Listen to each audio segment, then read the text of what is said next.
Aujourd'hui, c'est l'assistante culinaire iCooking qui va me préparer ma pâte brisée pour mes tartes. Donc, je sélectionne la pâte brisée du chef Ulrich et voilà la recette. On va lancer le pas à pas et on va répondre tout simplement, on va mettre les ingrédients au fur et à mesure de la demande.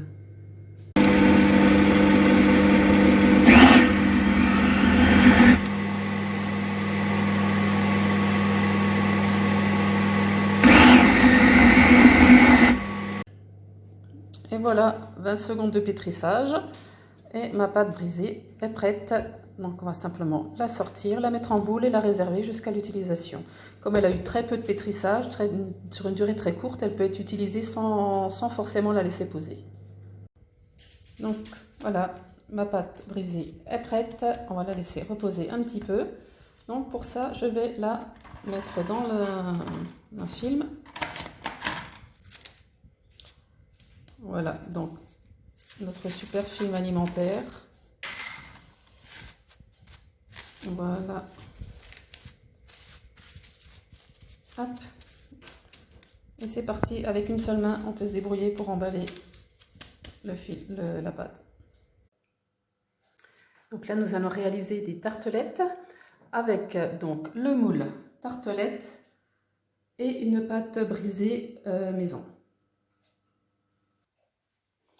Le moule 12 tartelettes qui nous permettent de faire l'équivalent d'une tarte complète. Et donc la pâte brisée que je vais étendre sur la toile de cuisson, sur la roule-pâte. Donc il va nous permettre de rouler notre pâte sans quasiment fariner. Avec le rouleau inox et ces deux embouts qui vont me permettre d'avoir une épaisseur identique sur toute la surface de la pâte.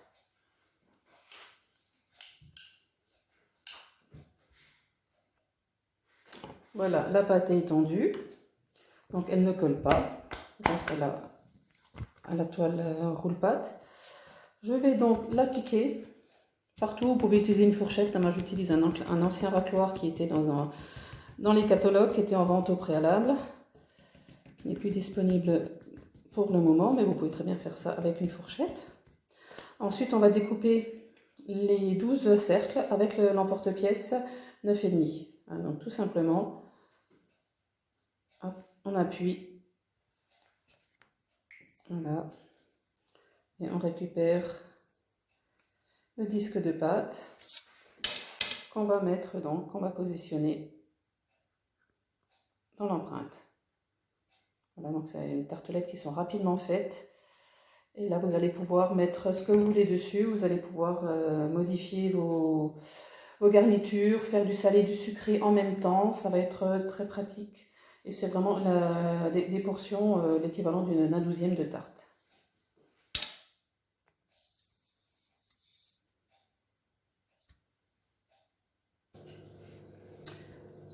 Voilà, donc pour moi, ce sera tarte aux cerises, les cerises du verger, les premières cerises de l'année. Donc j'ai préparé dans le pichet verseur le blanc, les œufs, le sucre et la crème. Et je vais remplir les empreintes avec cette préparation. Et donc on va passer au four 25 minutes, 30 minutes à peu près, jusqu'à ce que les tartelettes soient bien dorées.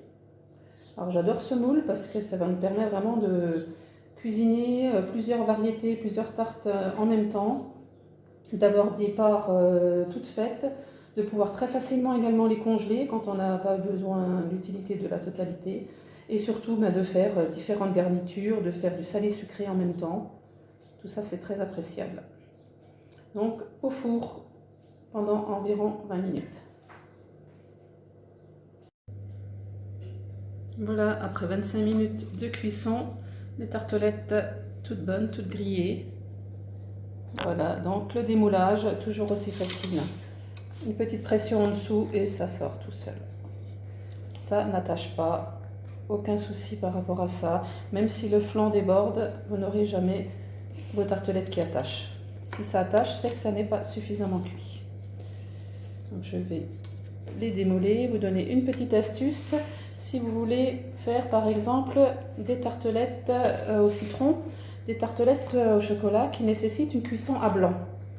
Donc tout simplement, vous allez faire comme tout à l'heure, Vous allez étendre votre pâte, découper avec l'emporte-pièce et au lieu de mettre la pâte à l'intérieur de l'empreinte, vous allez la positionner à l'extérieur de l'empreinte. Vous retournez le moule et vous posez vos ronds de pâte dessus. Et vous pouvez faire cuire comme ceci pendant une quinzaine de minutes et vous aurez un fond de pâte cuit qui ne va pas se rétracter. Donc on fera ça dans une prochaine vidéo. Je vous montrerai comment on les cuit, comment on fait une recette à partir d'un fond de tarte cuit à blanc sur l'envers. Et voilà.